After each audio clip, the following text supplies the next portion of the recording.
Cool, calm, and Yes. collected. Collected, cool, and calm.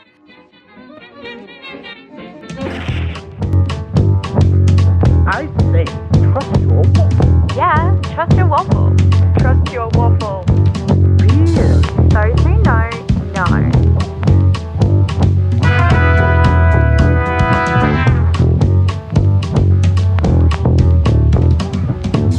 Hello, and welcome to our next episode of Trust Your Waffle. My name is Chloe, and I'm an artist recording from the Southern Hemisphere in Melbourne, Australia. And recording with me from the Northern Hemisphere is writer, artist, creator Cara Joubert from England. Hello. And I guess this podcast is our little pen pal to each other, talking about what we are working on, what is inspiring us, and how our week has been or fortnight at the moment. And so, yeah, what have you been up to this week, Cara? I have been surviving university.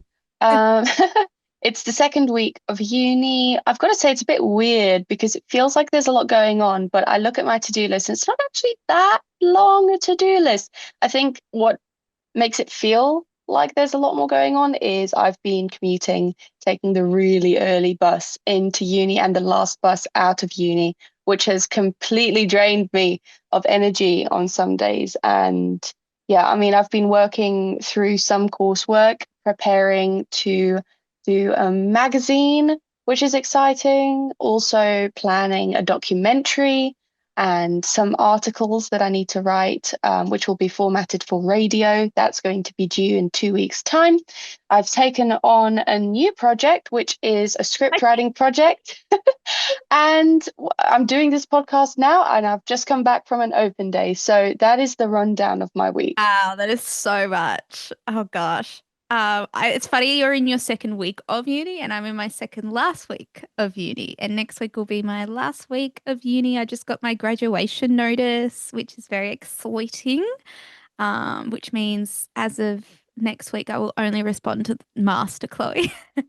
Oh, yes. Master Jedi Chloe. I love that. Yeah, yeah. But like, what's the inverse? Like, what's the feminine of master? Because isn't that mistress? But then that's got a different connotation. That, yeah, has a whole set of connotations attached to it.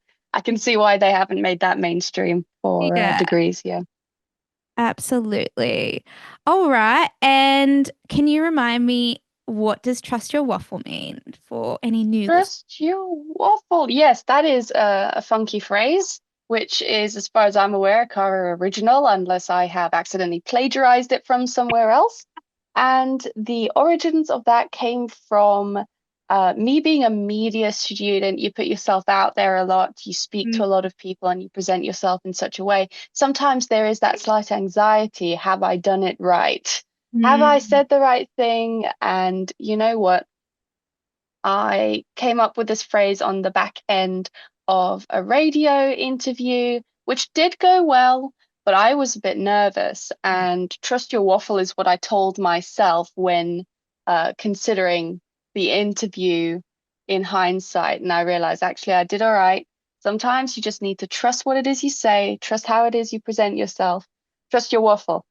Yeah. And that is, yeah. And plus, with this podcast, we're waffling. I want to So like make a like game show thing going, trust your waffle. it sounds about right, actually. Yeah, I'd watch that. All I right. don't know what it's about, but I'd watch it. Yeah. Oh, yeah, I don't know. It's just girls gossiping.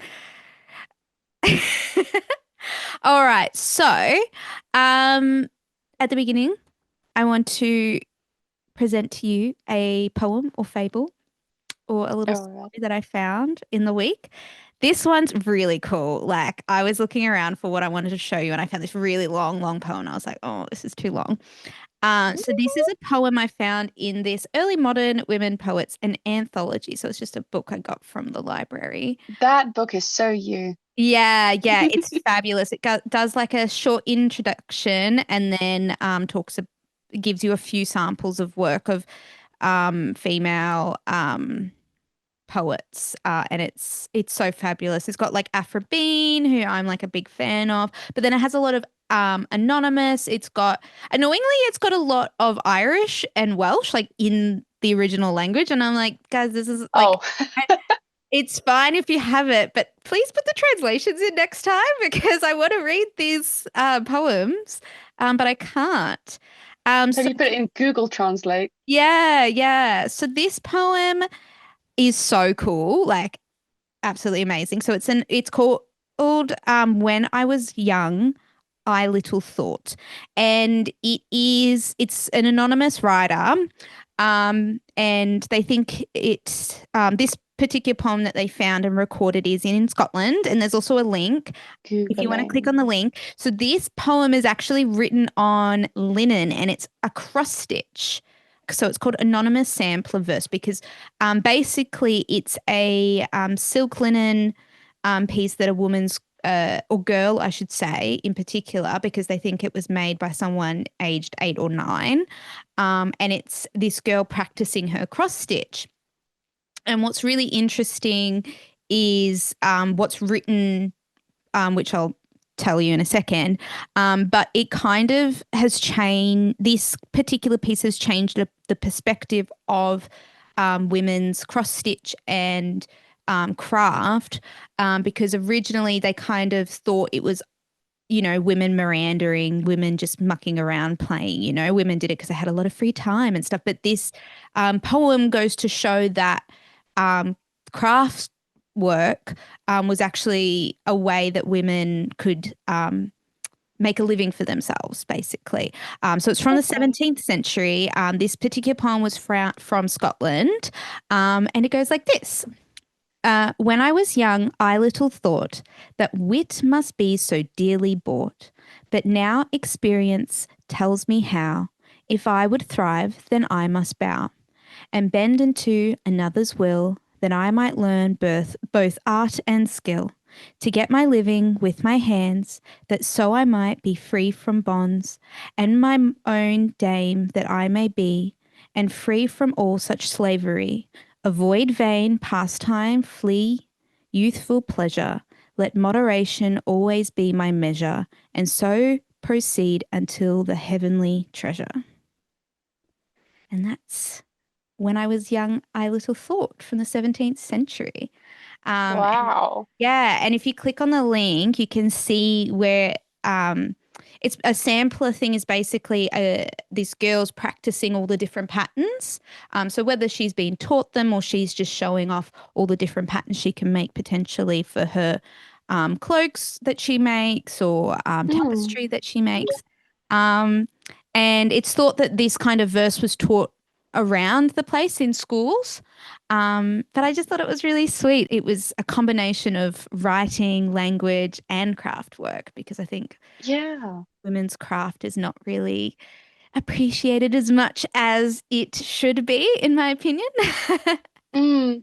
I mean, there would have been so many incredible ladies skilled in, like, for example, the art of embroidery, which Oh, is sort of it's yeah. not really done often mainstream, at least certainly in my age demographic, but it is incredible. I'm having a look at the piece now, Yeah. and it's a very long piece. It's in landscape, and what you have is one of the verses. So when I was young, I so little thought, and then you have photos, not photos, sorry, it's like a pattern. And then Mm. below that pattern is the next line, below that pattern's the next line. And then you get all the way to the bottom. And I love this because I get this all the time, like if I'm writing cards to people, because the font is bigger. And Yeah, then I think yeah, this girl realized she doesn't have as much space as she thought she did. So the yeah. font gets a bit smaller and it gets smaller and Right. smaller as closer to the end. But it is a wonderful piece and it's a wonderful piece of history as well. Yeah, I love it. So yeah, that's my little poem for the week. What is inspiring us this week? Yes. Would you like to go first? Because I feel like I just talked a lot. It's absolutely fine. Yeah, I went to the National School of Film and Television. I have been considering doing a master's for a little while now because although I am an official journalism student, I'm an unofficial film student. And I've been thinking for a while, what if I'm to expand my knowledge and skills when it comes to filmmaking. So I thought I'd go to this school. Now, this school is quite a costly one. So I knew I would need a lot of convincing and a lot of funding to consider enrolling in one of their courses. But I thought I'd give it a try anyway, see what the school's all about. You have HEX in England? Hex. Student loans and stuff. Oh, yes. No, we have student loans. It's called Student Finance England. And from the government, when it comes to your masters, you get less funding than you would for your bachelor's. Okay. So that's worth And- considering. And I went in, and you hear it from the talks that I had, because it is a very prestigious school. They'll only allow a very small amount of students in. have to give And them then you start to look at the prices and you think, well, there seems to be a clear hurdle that a lot of people need to overcome in order to be received at this school. Yeah. So I'm considering all of this. And although I fully believe that I am able, if I wanted to, I could convince someone to take me on board in one of their courses there. Yeah. That's not coming from an egotistical place. This is me evaluating what I've done, seeing the criteria, and thinking I can probably get in if I really wanted to. Yeah. However, I was going to each and every one of these talks, and I'm picking up more on the atmosphere. And I will say this, the lecturers there know what they're talking about. You know, it's prestigious for a reason. Yeah. And this is not to diminish what it is they're doing, because yes, they create amazing filmmakers in this place. I went to several talks. One was about producing, the other was about production management. And both of those, although there were elements that interested me, I wasn't fully convinced. I then went to a talk about TV development, and that was so interesting. And I'm looking at the course, I'm thinking I can really enjoy myself here if I wanted to, if I can get the funding. What's TV development specifically about? Is that being in the writer's room or? So it is mostly unscripted television, although they do sitcoms and scripted That is television. my favorite type of television. Well, look, it looks really fun, at least from my perspective, and you're able to curate your own show, which can then would be be a calling card, you know, for future employment. You're able to get good connections, good networking, Yeah. Actually, I take opportunities it set back. up I there. do like what is it? 8 out of 10 cats does countdown. Is that type of unscripted? When you were saying unscripted, I was thinking like Love Island and Yeah, it Jersey will be stuff Shore. like that, and the talk shows, the Yeah. comedy game shows, that kind of thing. Yeah. But I was interested in the fact that, you know, these are transferable skills. And as someone who's Oh, interested in both scripted and unscripted television and has a lot of ideas there, television development was something that interested me because it's very creative. But then this guy, his name is Simon, and you know what? He was just the legend of the day. He leads the course, and he spoke to each and every one of us in the room, bearing in mind there weren't that many of us. And he asked us, what is it that you actually want to do? Like, what is your end game here? And I said that I am interested in the curation and creative upkeep of shows. And in my mind, that includes writing, directing, and I know I'm an ideas person, so definitely development. Yeah, 100%. So, yeah, and he asked me, okay, what is it that you study? I said, I study journalism officially. And he said, well, you can absolutely do what it is you would like to do without coming to this school. And I thought, oh my goodness. Firstly, thank you. Yeah. Because being a journalism student, sometimes you do get this sense of, do I really belong here? And I'm not sure how much of that comes from the fact that within this school, it is very prestigious. They literally have the Oscars sort of lined up in one cabinet on the side. Oh, wow. Yeah, I mean, look, it was incredible, but it was quite intimidating Mm, And throughout all of the talks, everything that the people leading those talks were saying is all of you may apply, but only some of you will get in, which, we all know from the onset, but it's this constant reminder. competition. And this guy to say, actually, you know what? You don't have to worry.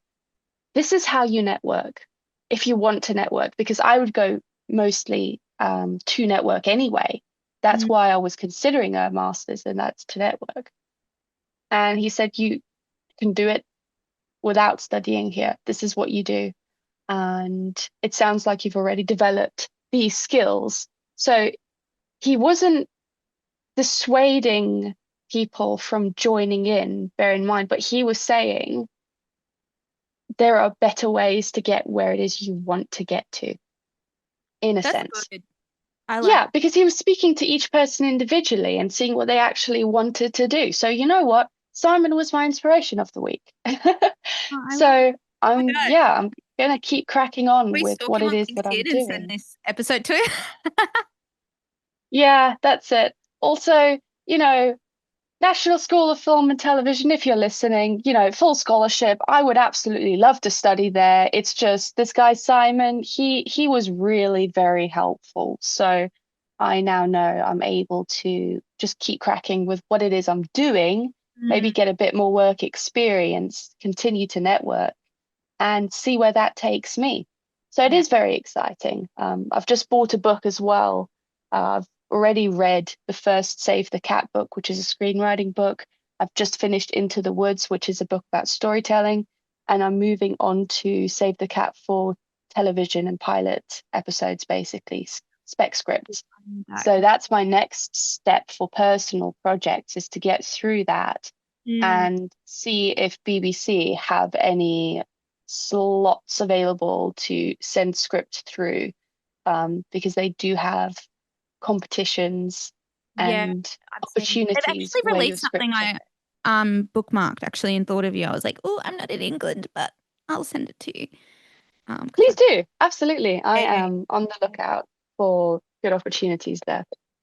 that's so cool. But it's so reassuring when you're actually at the place and they're like, yeah, you can do this without us. But it's such a on the fence thing of like, do you do it and pay all this money to get all those connections, but also you can do it in your own time. But I mean, if you don't have the goal set in place and it really like planned out, that's also an advantage of doing a course. It's like I have to do Oh, yeah.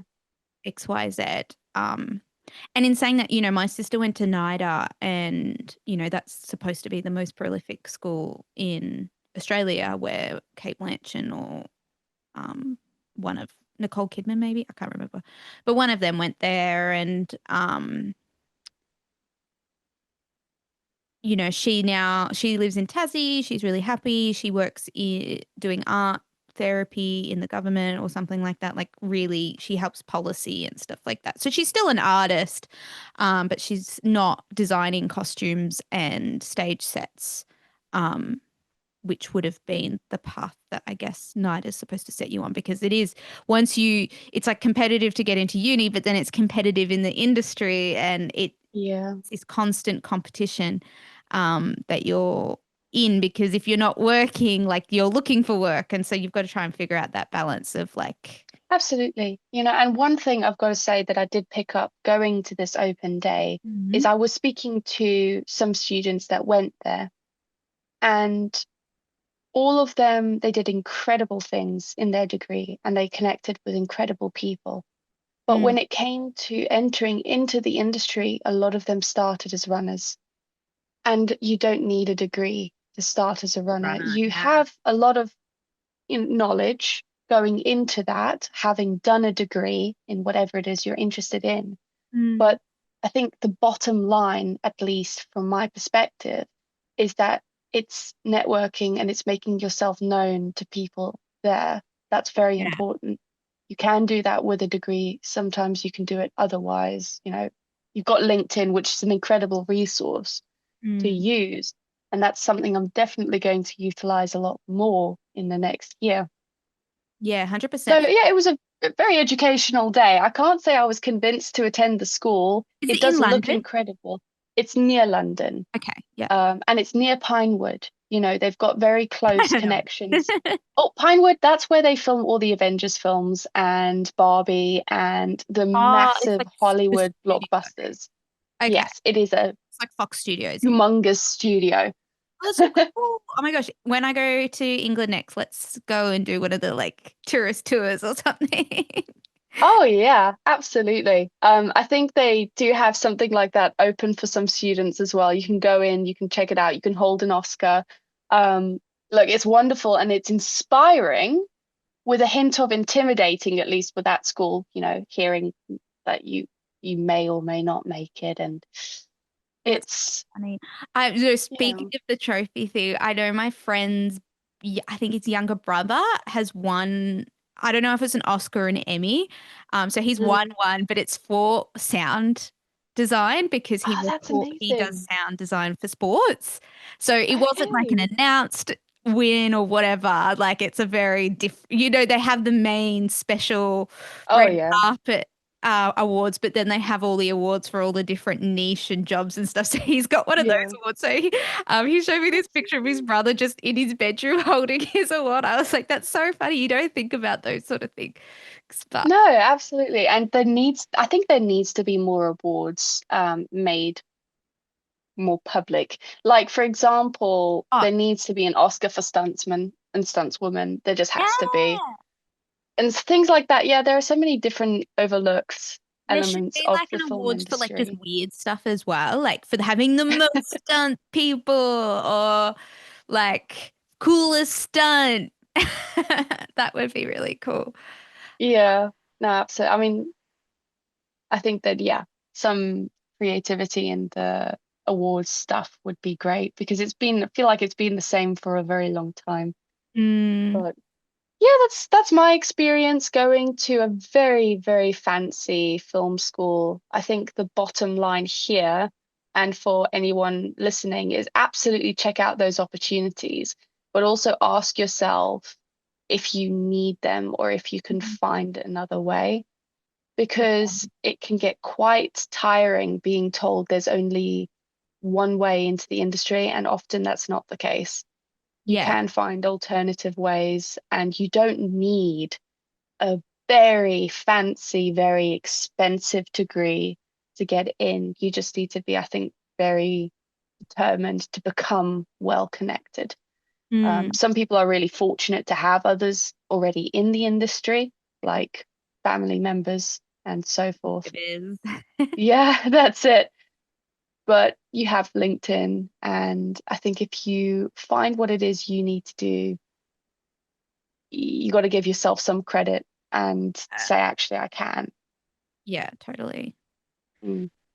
Well, yeah, that's basically, I'm writing all these little pilots and scripts that I'm just going to put together, really low budget. But the idea is I'm lining it all up in my spare time for once I finish uni, and I'm just going to like spend November working on them to be basically, here's my folio of like stuff I want to do and just send it out to people being like, yo, this is me. I've been working on this for a few years, and these are all the different facets I'm good at. Like, Yeah. so that's what I'm kind of building is like, it's all even if you get a rejection, I feel like it's still worth it because it's the creation of it is the fun bit. That's when I go into my zone and time just Mm. disappears. Like, and I think I was saying this the last podcast. I just want someone in marketing to like do all that stuff for me because that's the bit that drains me and makes me put off finishing a pilot or finishing a script. It's all the extra stuff to get Mm. yourself out there that I'm not very good at. But And that's a very important part of it. I will say, speaking to Simon, the legend of the day yesterday, he said that you send he called them your fun and silly little ideas. And you know what? You're probably going to get a lot of rejections, but people will remember you yeah. eventually. You harass them politely long enough and they will. And it's making your creative voice known. Mm. Someone's listening, even if you don't get that first script accepted. And I you've got to do be fully creative. believe You've in got that. to like put yourself out there and feel, oh, because you've got to get over that. Yeah, absolutely. There is this sense of, do you deserve it? Yes or no? I don't think that's the right question to ask Mm. yourself at all. And there is a lot of self-doubt. Right now, there's a lot of pessimism that I'm picking up in the creative industry. You've got AI, you've got this sense that there are 100%. I doors need to that are stop saying that. Sorry. closing. Sorry? I keep saying 100%. I just agree with you for everything. Yeah, no, you are allowed to disagree with me at any point, by the way. These are just my own thoughts and Yeah, opinions, but yeah. certainly I do think that you got to push through the pessimism. Be realistic, that's absolutely fine. You know, not every script is going to be read, accepted, liked, Mm, but you can't let that stop you from continuing to try. I mean, take care of yourself. You know, burnout is real. Take yeah, care of yourself, but also believe in yourself. yeah. And I And mean, figure that out. sounds, yeah, it sounds like a kitten poster, a cringe kitten poster. Yeah, you Believe in sound yourself. like Yeah, but it is anything is true. possible if you just believe. Mm. That's the advice today. It's basically the airy fairy version of Nike's slogan or Nike's slogan. Just Yeah, do just it. do it. Do Just it. do it. And figure You out can ways. do it. I was going to heaps of auditions back in the day, and um, I was doing performing school, heaps of auditions, and I would just go and being like, I'm the best, I'm gonna get this. But then when I left, I'm like, didn't get it, move on. So then when I did get it, it was like, oh, that's so like, oh my gosh, I didn't think I was gonna get it. But then if I didn't get it, I would just forget about it. Um, Mm, so I guess just work on your mindset, and that's just self-care, I think, if you're going to be in a creative industry. yeah. But then also find ways of doing it. YouTube, like there's a Raka Boys, I think they're called. And they used to make these intense action videos on YouTube, and then they produced a film with A24, and that's Oh, no eight way. plus years of working on their own little channel. I think we Yeah. also put people on pedestals as well. Like you forget that, the 1% of the industry that we see that are famous and get the awards and stuff. But really there is also like 99% of people working in the industry just work full time. They have families, they have kids, they're normal people. So I Yeah. think yeah, keep grounded because it's not a what is it? It's not a sprint, it's a marathon. Um, Oh, yeah, definitely. yeah, Absolutely. And one thing that is also amazing about the modern world we live in, I mean, we hear a lot about the closing doors and the threats against creativity. And I think we forget that we live in an era of connect connectivity. Like there's a lot that abundant. you can access. Yeah, So you can access learning materials. And honestly, I've been my ethos is to take every opportunity to learn. yeah, So I audit lectures in film mm, and script writing, and I find resources online yeah. and books, and I That's read me. I'm those. constantly just looking online, like what can I use? I did like a Yeah. random producer workshop, and I got onto that because of a comedian. I don't think I worked for him, but like I met him, and just because you meet people and stuff. And it turned out to be his producer. So the algorithm must have sent it to me because I've got him on Facebook. Um, because yeah, it's not what you know, it's who you know. And Absolutely. I mean, this is also something, there was a really cool project. Sorry, I have so many things I want to say. Um, One thing that I'm really passionate about with my degree is getting the stories that we don't know about. I feel like because we're so flooded with Hollywood and the three-part Mm, structure and blah, blah, blah. But the coolest thing that kind of ticked in my mind, and I think it was in my first semester, my teacher was telling me about they were building a gas pipeline or something in a small, I think Southeast Asian country.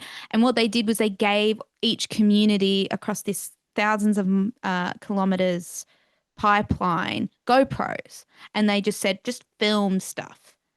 And so these interesting. communities that have limited access to technology recorded all this footage, and then they kind of put it together to be like, this is what the pipeline is impacting and this is what's changing and stuff like that. And that just lit up my eyes and I haven't stopped thinking about it. I'll have to actually find the link to it now because I'm It like, "Oh, sounds like citizen journalism, which is a yeah, really interesting topic. yeah." So that's what I'm really passionate about is just finding all these stories and languages and yeah, just all those little things that we kind of dismiss because we're flooded with the traditional format, which what is traditional format? Like the Hollywood format of It media. doesn't really exist anymore, I think. And you know what? The industry is all about people. I will say this. I would study at this very fancy school just to hang out with Simon. He was awesome. Um, Simon, hit but us up. Simon, you're a legend. And yeah, he represented the school really, really well, is what I'd say. But then, yeah, the industry's also changing. Yeah, And this is one thing Simon kept saying, the formats that were traditionally held for so long are changing. yeah, which is YouTube so content creators are becoming increasingly popular, and how we consume media mm, is ever changing. So, yeah, you do have to be quite flexible, I think, to an extent. And doing something like giving people GoPros, go film this, that is unique, that's innovative, and I gotta give my hats off to the people that came up with that idea. I mean, it sounds like common sense, it really does. It's one way to get lots of very good stories, yeah, which is to empower people to be able to tell their own. yeah, love it. All right, that oh gosh, I could That talk. was a waffle and a I half. know we could. I'm so interested in this. Oh, the other thing that crossed my mind, The Room. Like, do you know the film The Room? Is it The Room? Oh, I've heard of it. I Yeah. have heard of it. But that I remember the first time someone explained it to me, I was like 18, 19. And my friend Mo, who lives in England actually, um, he was telling the story of how it was made. And even though thematically it's weird, the script is odd, it's really offbeat, it's also a story of this journey of this guy that all he wanted to do was write a film. Mm, And I think there's really interesting merit in its creation. Like it demonstrates the art of creation in this modern world that we live in. I think it's really, really fascinating. I'm yet to watch that someone did like a movie about him making the movie and everything that went wrong and all that stuff. So I'm quite fascinated to eventually watch that as well. yep.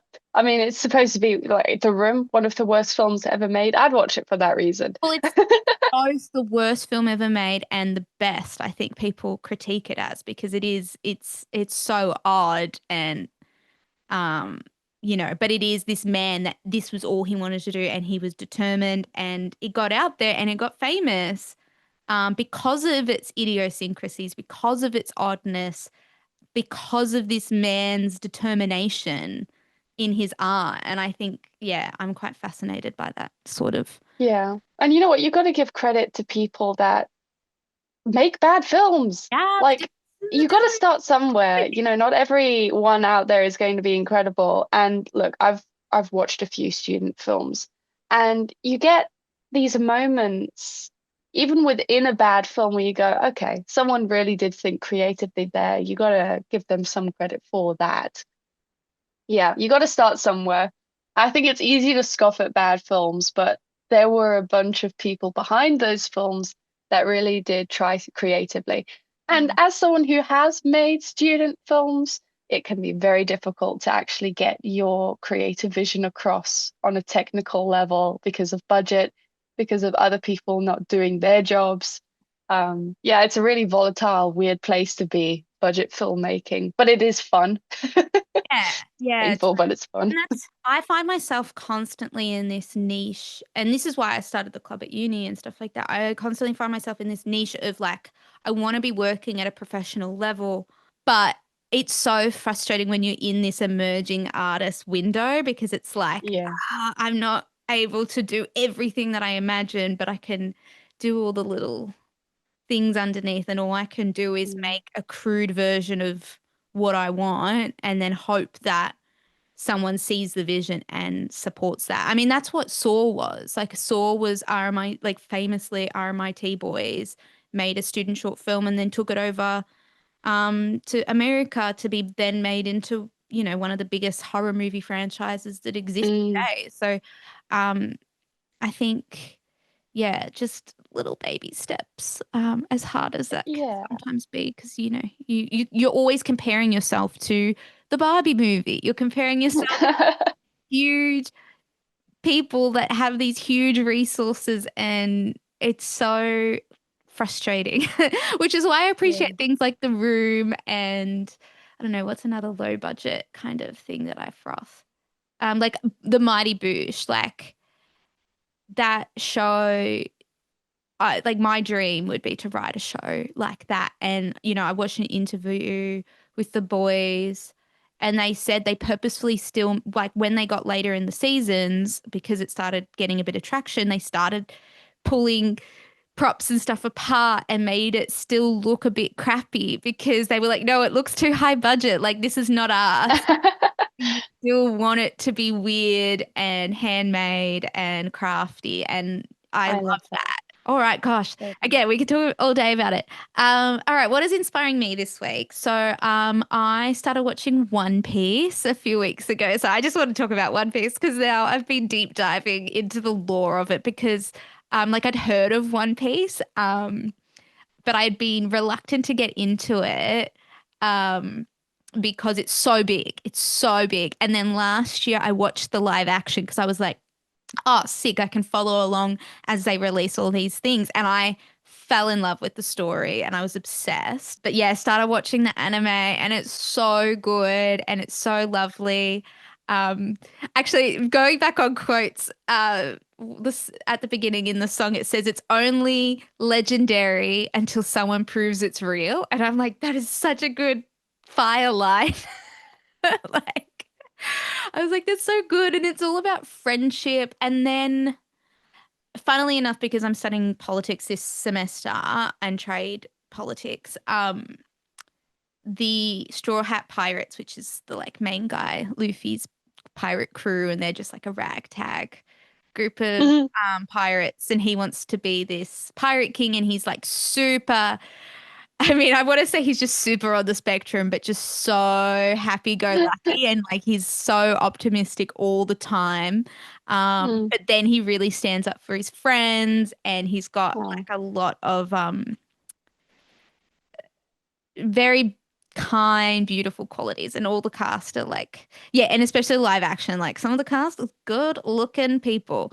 Um, yes. Well, I know someone who worked on the live Ooh, action actually. ooh, Yeah, yeah. Second unit director Gabriel Henrique Gonzalez ooh, is his okay. name. Yeah, he was one of the first people that actually hosted a cinema talk that I attended in my time at uni. He was talking about filmmaking and how to get in the industry. And that actually, you know what, he really did inspire me when it came to the beginning of all of this screenwriting stuff. Oh, that's so. So, yeah, he's a great guy. He's a great good guy. I think he's recently become a dad as well, which is so cool to see. Yeah. That, again, So, that balance of like working creatively in the industry and actually balancing life. Oh my gosh, get me an in, girl. I would love to work. Set design yeah. is stunning. Like, I feel like I would love to just talk to the set designers and the artists. And I mean, the guy that plays Sanji is a pretty good looking as well. So if you're listening, because yeah, it is a British production actually, which is interesting.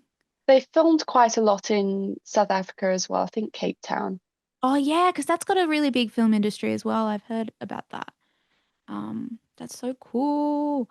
But yeah, That no, is brilliant. I'm so obsessed with the. Oh, what I was going to say is the Straw Hat Pirates is being used as a symbol of protest as well in like Indonesia and Nepal, like people standing up against like licensing, not licensing laws, but like uh what's the word? Like worker laws and unions and stuff like that. Like truck drivers in Indonesia have been putting that symbol up because yeah, Luffy and his gang are like very much like they're decolonizing a lot of places. Like they go into these towns and there's usually a dictator, an authoritarian government, and they just come in and be like, this is not okay. Like the people need food and money and resources. So it's so That's relevant so to what I'm interesting. studying, but in anime form. And this is written in the, 1990s originally. But yeah, so that's basically what I'm getting watching all this summer because it's the longest running anime at this point. So That is incredible. yeah. Yeah, absolutely. Well, I'm glad that you are enjoying. I'm sure Gabriel Henrique Gonzalez would be very happy to hear that. Oh, I'm so glad. Oh, that's so cool. Oh, can we get him on the podcast? He made a series. I can't remember what it was called, but it was about a bunch of screenwriters, and I really need to watch it actually. I'm going to make a note for myself because that's how we got talking. I haven't seen the film, but I saw, oh, you used Korea font as the title, and I love a bit of Korea font. That's the font that screenwriters use. So it was a little bit of Korea niche font. knowledge. I'm gonna look it up. Korea font, yeah, it's awesome. If I can go on a little nerd rant about a font, I do love a good I font. will, because each and every character takes up the same amount of space. So it means that, oh, I love it. And if you search career font on Google, all of the Oh my characters God. I didn't on know Google that. becomes career font. I love when you find all those little Easter eggs on like things that people use every day. Yeah. That's really cool. Brad, well, yeah, that's my inspo of the week. Okay, ready for our next segment. Woo! All right. Oh, Next one is whips. So for this episode, we're highlighting one of my whips, which I still haven't released. I've done all the like, yeah, whoosh sound effects inserted here. Um, yeah, so I sent to Kara my soon to be released single called Nervous System. It is a song I recorded with my friend Saint Ergo. So, what did you think? I thought that, okay, I gave it a listen, and I don't know, there was something quite soothing sense about the song. I don't know if, I mean, this would be one of the questions for you, if you ever felt a sense of catharsis writing through the song, because it's all about anxiety, the Mhm. nervous system. I'm not 100% sure from what perspective you're writing from, like from the nervous system itself, or if you're writing about the nervous system, because Mm. there's that lyric in there, I am anxiety, and I'm wondering if you're writing from the perspective of the nervous system, and also if there was any sense of catharsis when writing this and singing it. Okay.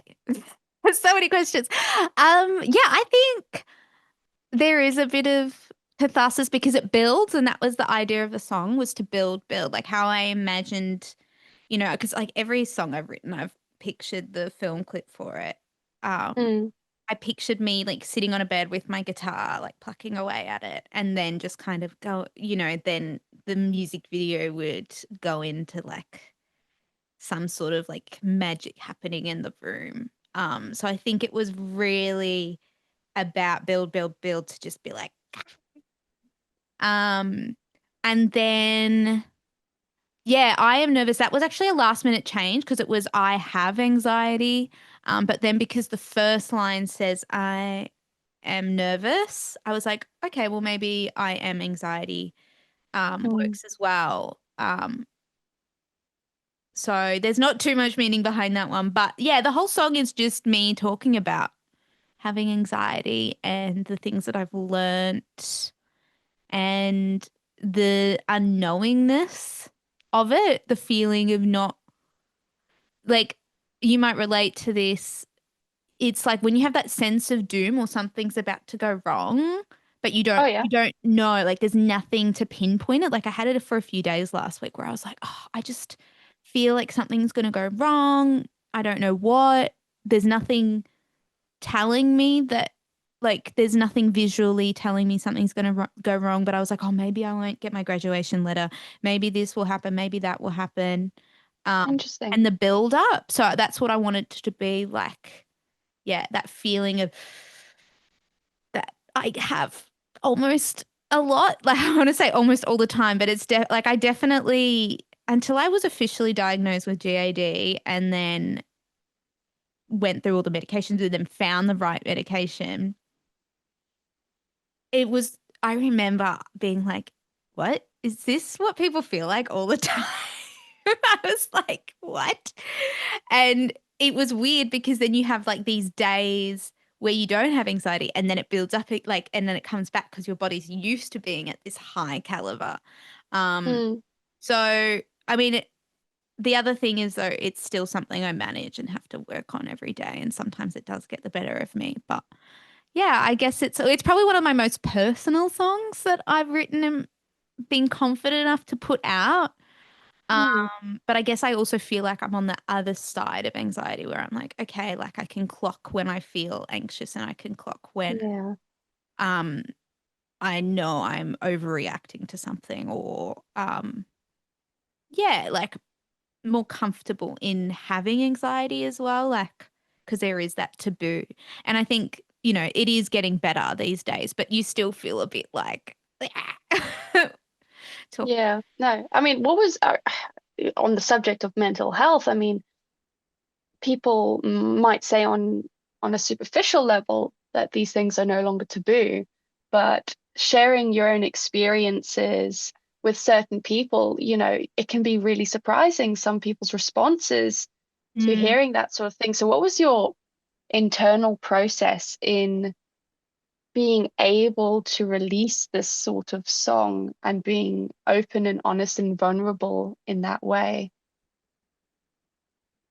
Um I don't know if I've been open and vulnerable yet because I haven't put it out yet, but it was so Yeah. reassuring with Saint Ergo or Joe. Um, because I sent the demo to her and the ideas and the lyrics to be like, hey, like this is a bit of a personal song. Because all my songs I'd recorded earlier was with this guy named Cameron, and he's an older guy, lovely, lovely. But I was like, I really don't want to record this with a man. I really want it to be with someone who's experienced this experience before, and make sure that it's like a really safe, warm environment to record. And Yeah. I mean, Joe delivered exactly on that. And she went above and beyond. She was like, I know you said you only wanted me to work like a few hours on this. I might have done like 10. And I was like, what, girl? What? Um, like doing all the little extra little guitar bits and playing around with bits and pieces. So, um, yeah, it was a really fun, easy process. And to the like, we're still mates today, and she's doing lots of advocacy in the arts at the moment because Australia is very crappy when funding the arts through the government at the moment. It's definitely a point of contention. Like there's a lot of investigation at the moment into AI because they're trying to um, lessen the legal barriers so that people can steal artists' music and build their algorithms off of it. So there was a huge inquiry last week where a bunch of famous performers spoke to government officials. It's really, really interesting, Hmm. which I hope is going to set a standard that a lot of countries can model their businesses off because yeah, all these tech companies are just stealing stuff. Anyway, that's a whole other podcast. But yeah, so she's super chill and like honestly, a really good friend now. After reaching out and recording the song, I think It's so wonderful when you can do that, when you can collaborate with people who are equally as passionate as yourself. It's yeah, really special. yeah. Doesn't often happen every day. Yeah, I mean, this is a collaboration that's super it fun. is. It Um, is. I think the line I'm most fearful about is like burst capillaries because my thing is scratching myself. Like if I'm like really um nervous, like that can be quite like that's something I do. Like I just start scratching myself and it's not intentional. It'll just start happening. So that's one line I'm a bit scared of. Um And I think it's a good line though, yeah, because not everyone knows what anxiety looks like in all of its forms. mm, You get just anxiety in general, but you get the symptoms of it that come through as well.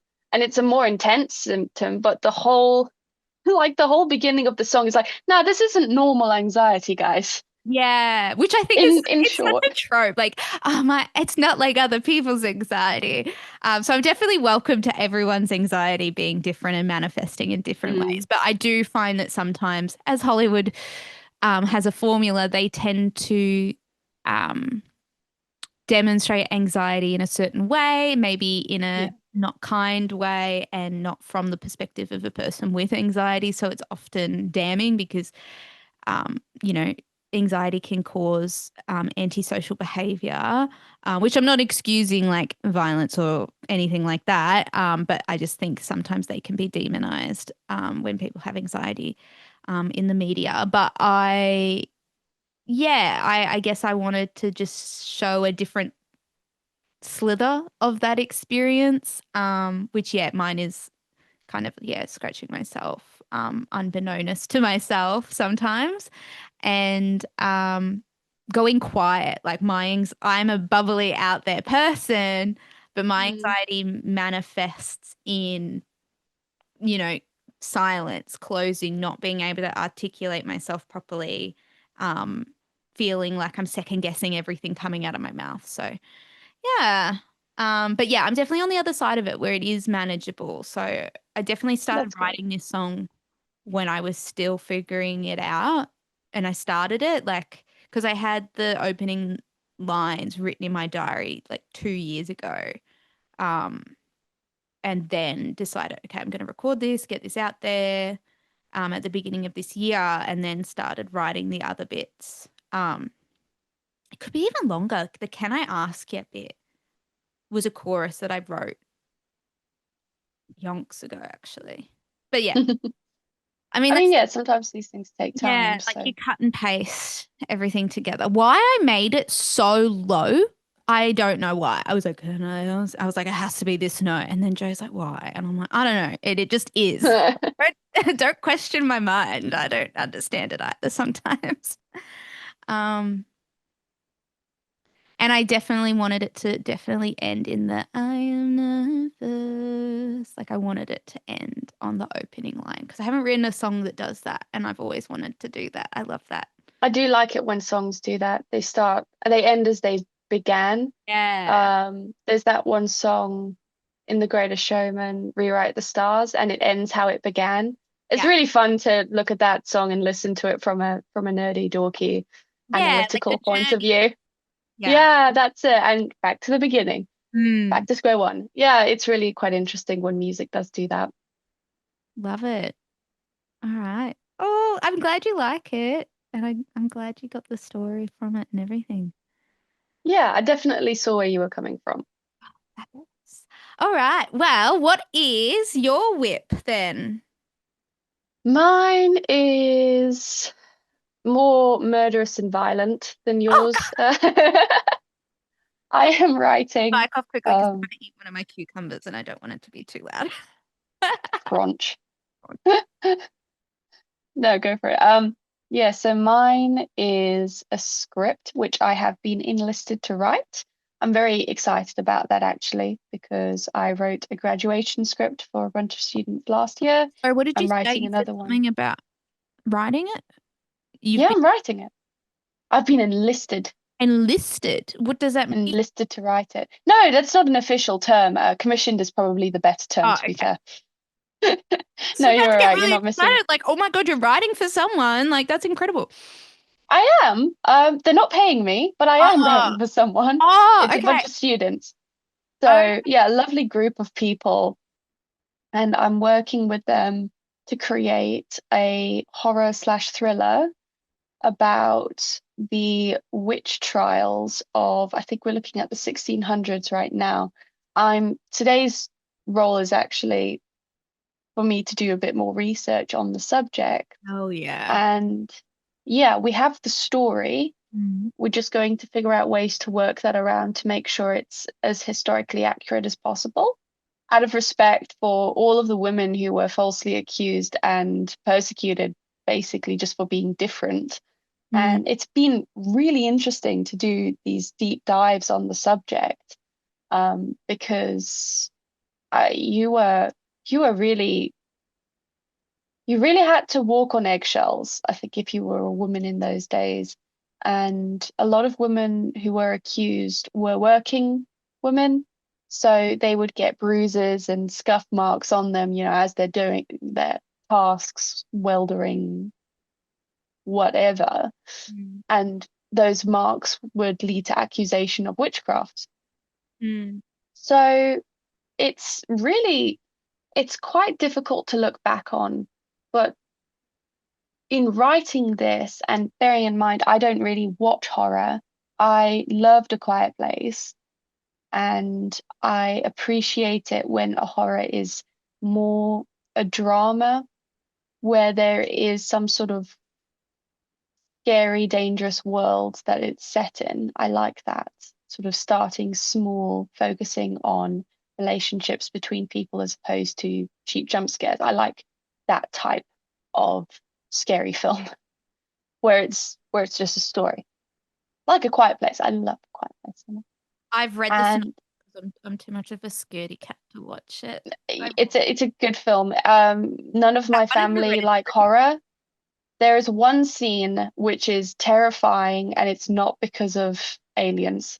It's because of just no, there are several scenes that are terrifying. One comes to mind in particular. love If you're a queasy person, then you might need someone's hand to hold when that scene happens. It involves a nail, that's all I'll say. No, I already. Look, it's a good film, So is the funny 'cause thing.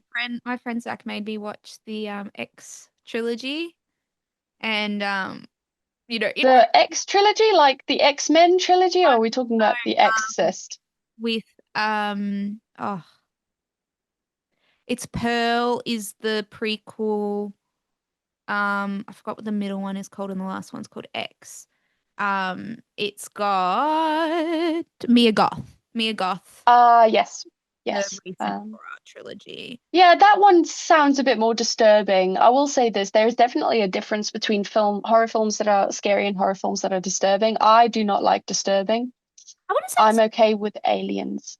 Well, it's I've heard a little bit about it. Isn't there that final scene where she's smiling and it's like I everything's will just not unraveling? accept life I do not deserve.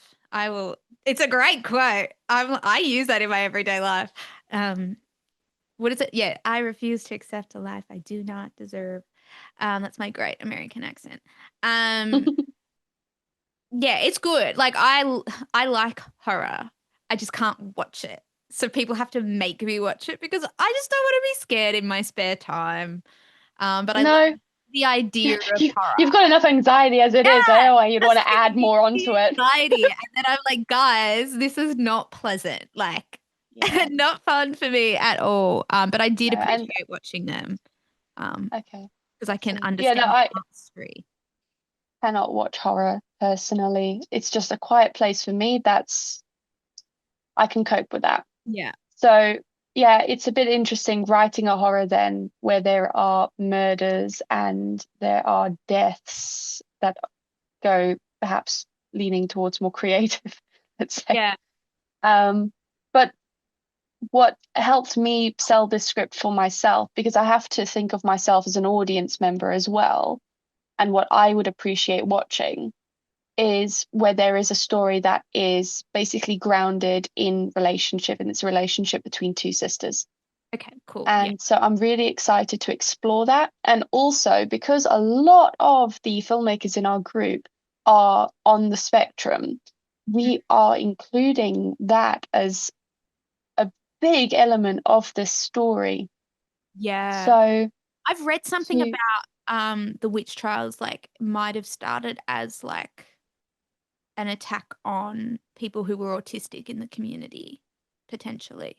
if you can remember that book, please I send the will, link to yeah, me. I love witches. Like I tell my nieces, I'm like, I'm a witch, um, all the time. Well, tell you what, if you lived in the 1600s, it wouldn't Oh, take much for that to be, yeah, yeah, it would not take much for someone to accuse you of that. back in those days. I look at the historical reports and I'm thinking, yeesh. Are you I'm gonna really try glad that I live. like the Yeah, crucible? we the what, sorry? Like in the crucible, because the crucible I think is actually got real people's names, like Proctor and all that were actually people in the American witch trials of Salem. So you're gonna try and find actual people and use them as symbols, or are you gonna just Um, we're going to make historical references, but because it is a specific story, I'm not sure if there is something that played out exactly as the way we are writing it, but okay. we will take inspiration from things that did happen back then.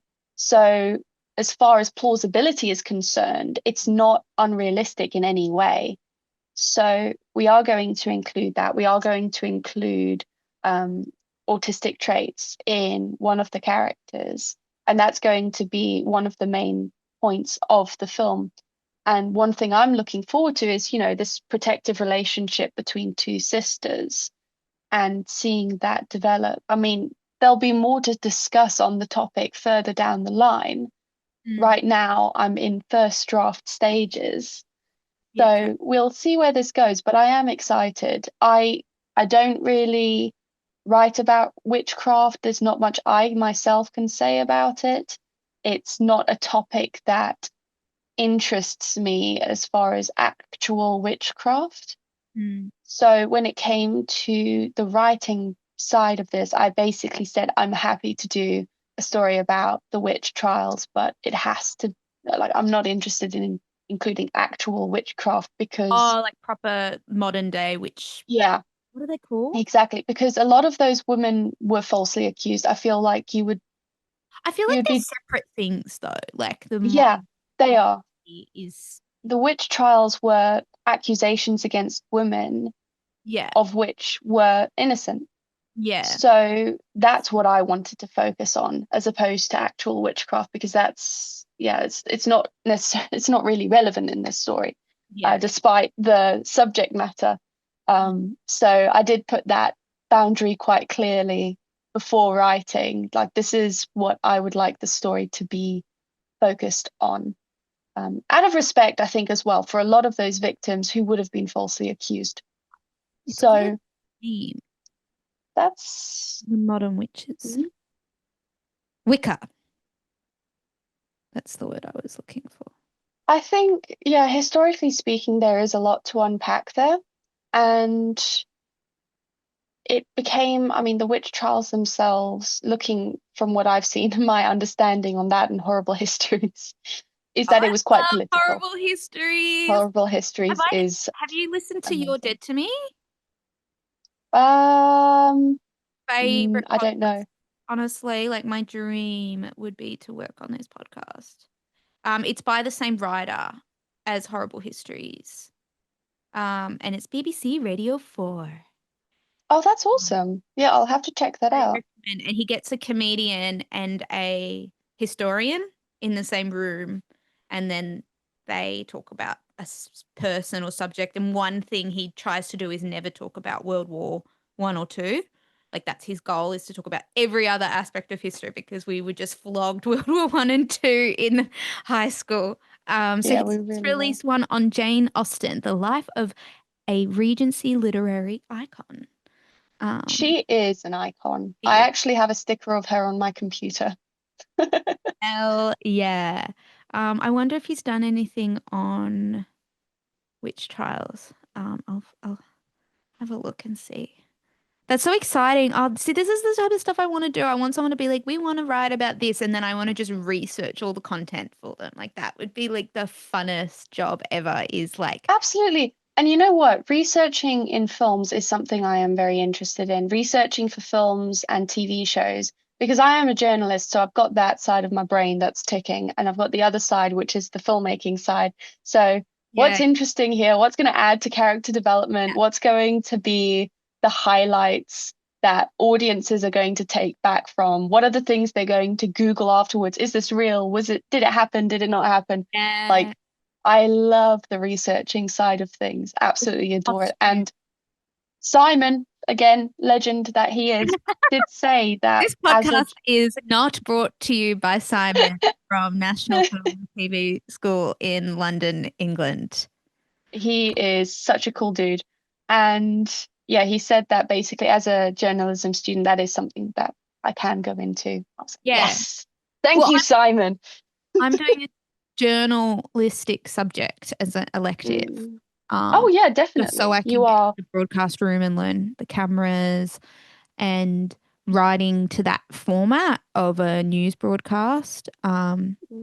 So that's been really, really rewarding. And I'm in this a really gorgeous group of girls. They're so gorgeous. And we're doing a story on period poverty, and the Victorian government's just done a 2.3 million investment in accessible tampons and pads throughout community Oh wow. spaces, which is incredible. I mean, annoying that it only has existed since of last year.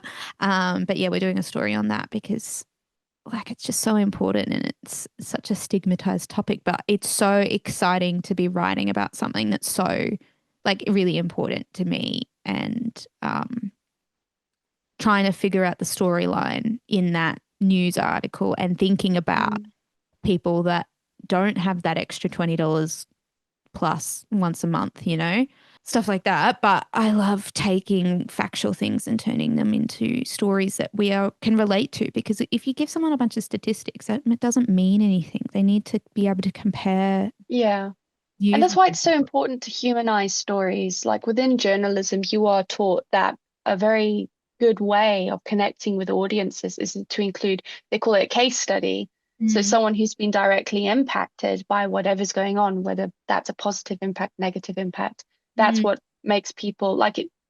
That's what makes people connect with the stories. And it's a really important part of giving someone information is to make sure that they can find a way in which they can connect with that yeah. information. And I mean, AI slop that's inundating the um, internet at the moment is really going to make that really hard to find those really good nuggets of writing Mm. that are real, Um, That's so exciting. Oh my gosh, I'm so excited for you to be writing about witches. Make sure you like send me all your research afterwards. Like I would love to just read all about it because I read, yeah, Witches of Vardo, which was a Icelandic or Norwegian writer, and it Mm. was it was from three different women's perspective and their journey with witch accusations.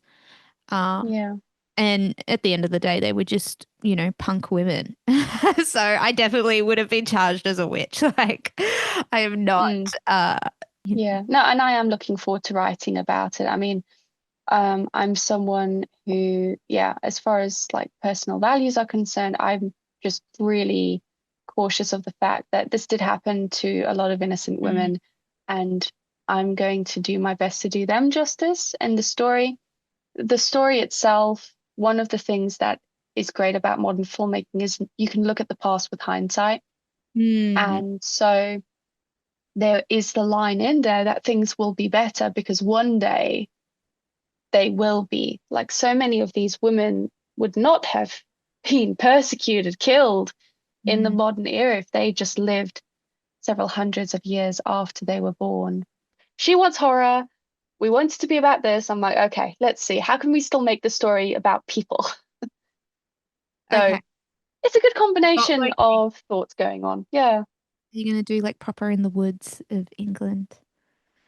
Oh, yes. No, so a massive part of the process, and this is me having produced my own short films as well, is looking at the script concept and thinking, where are we going to film? Mm. So, as a writer, I need to make sure that my creativity is stuck within the limitations of budget, of Yeah. location, How long and is it? all of those things.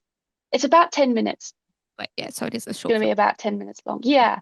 And the uni that I'm currently based in, we do have a studio, and apparently, yeah, we have got a good set designer. I'm yet to meet the set designer, but I believe in their abilities to Uh, create a 1600s sort of um, living dwelling oh, place. let me see. So Oh, I'm so jealous. I would love to like do a dress, like dresser set.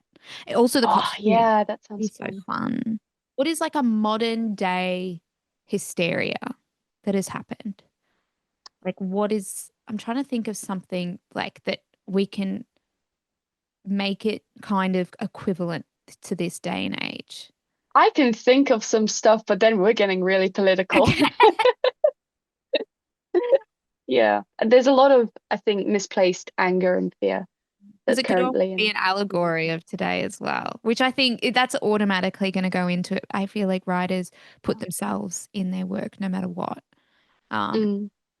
so that's gonna. Oh, I'm so excited for. Oh, I'm just. I can't wait. Make sure you send me a draft. I'd love to give it a read. Oh, yeah, man. It'll be great to get your thoughts, Yeah. Well, especially because, I mean, they're going to be filming probably closer to December, January. So, yeah. like, I need to get started. That's what Yeah. today's job's going to be. It's just research, writing.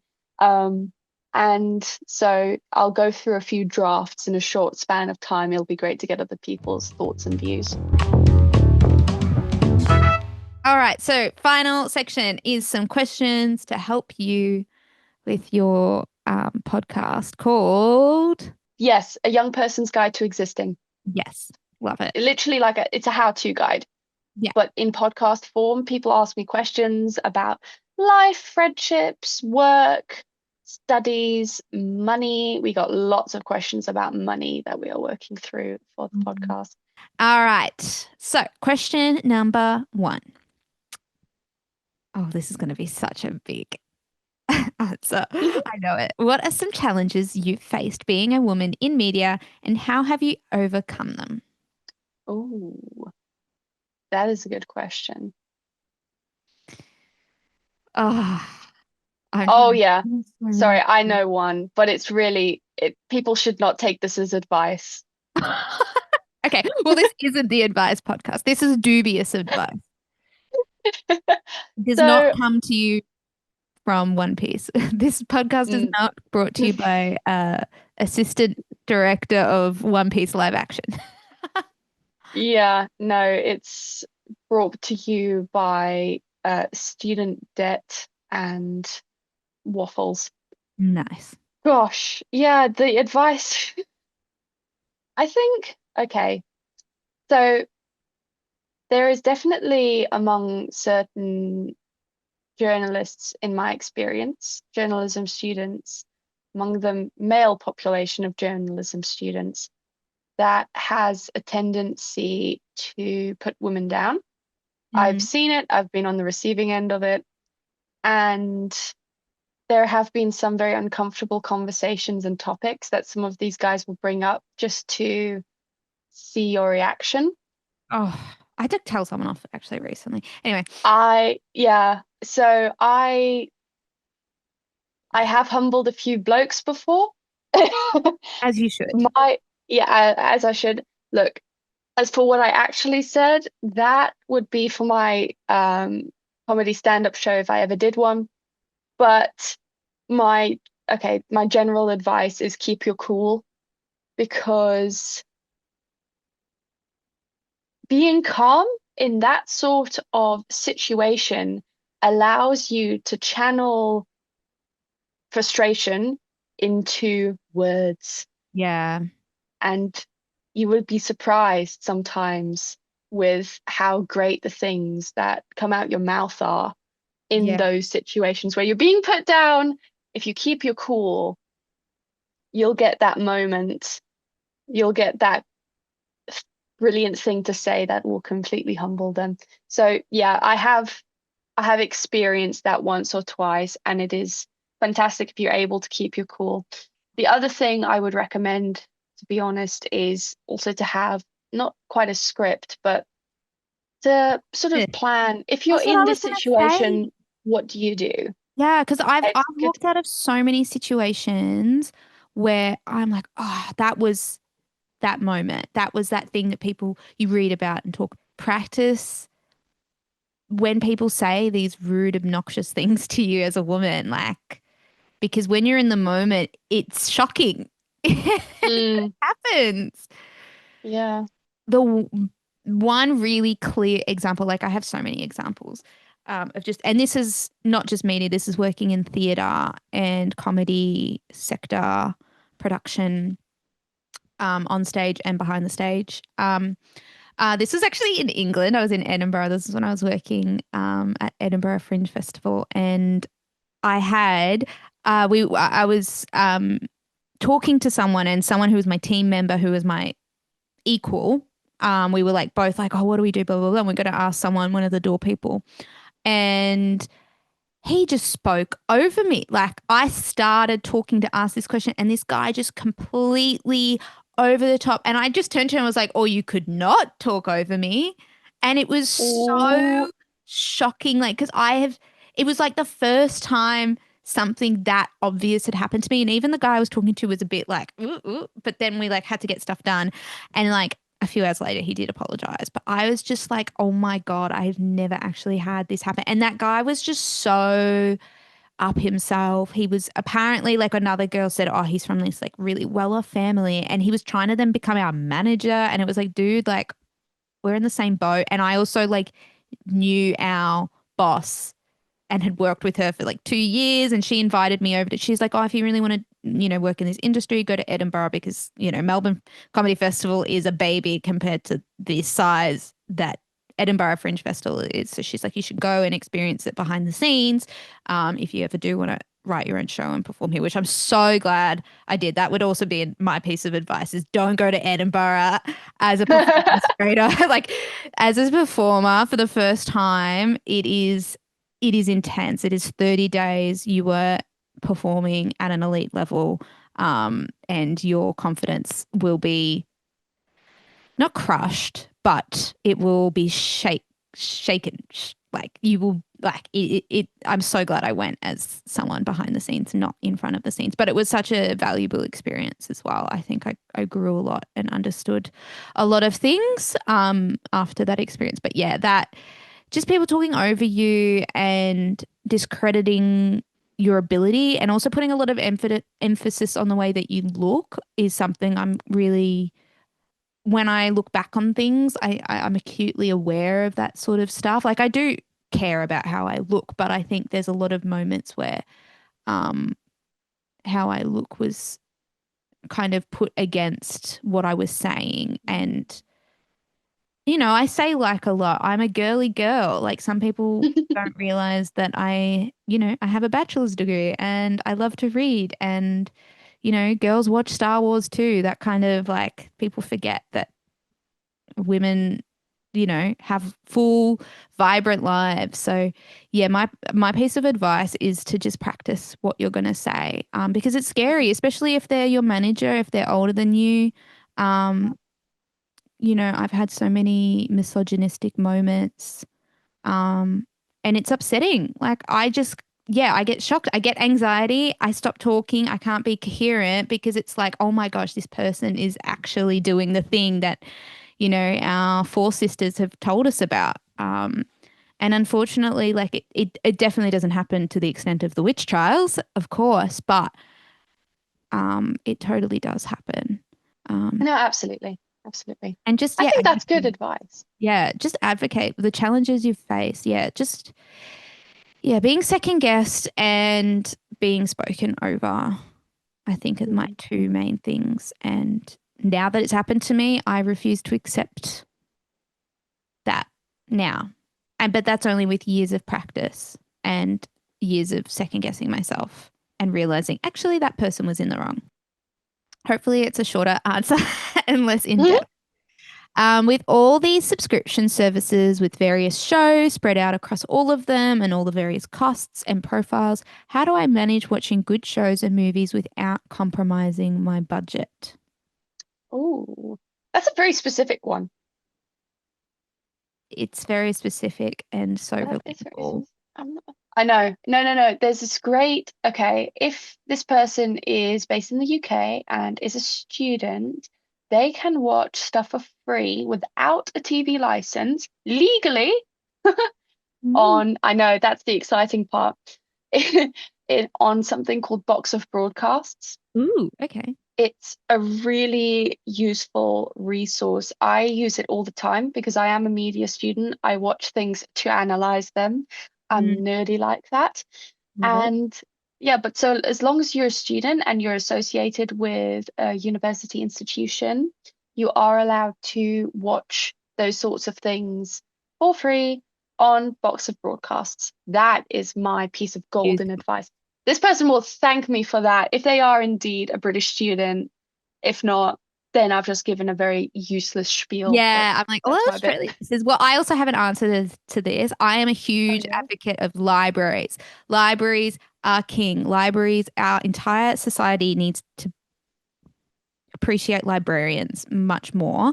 So there's this Mm. amazing company called Canopy. It's spelled with a K, and it's made by an Australian woman actually.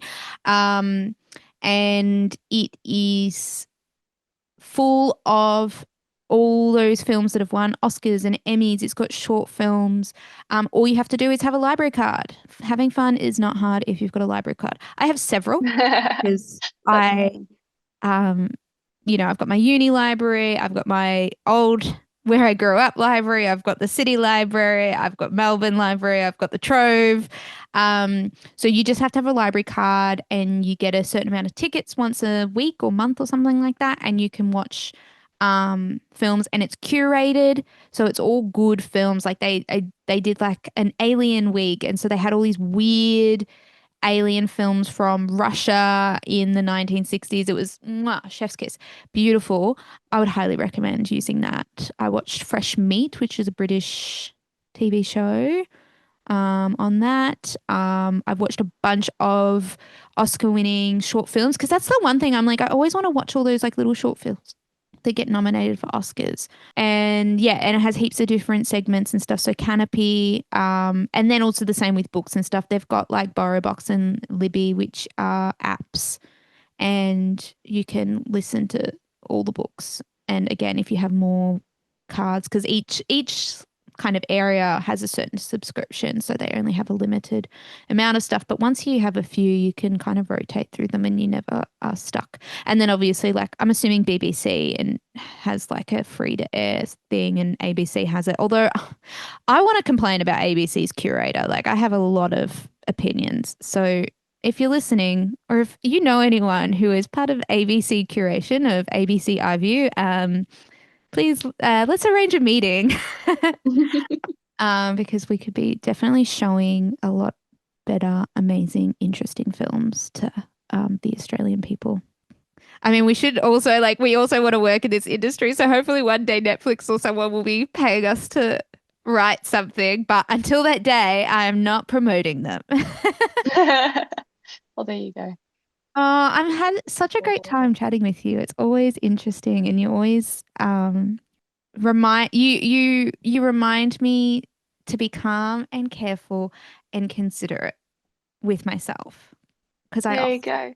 am not. I like the alliteration there Yeah, as I was well. like, let's do that. I'll cut it. Great job. Yeah. All I right. try my best. Glad Yeah. that you feel calmer and collected and considerate. Cool, calm, and Yes. collected. Collected, cool, and calm. Keep calm, carry on. Yeah, true. That's very British of you. All right. Well, I guess it's time for us to make cup of teas for me to go to bed and for you to start your Wake up. I'm still asleep. yeah.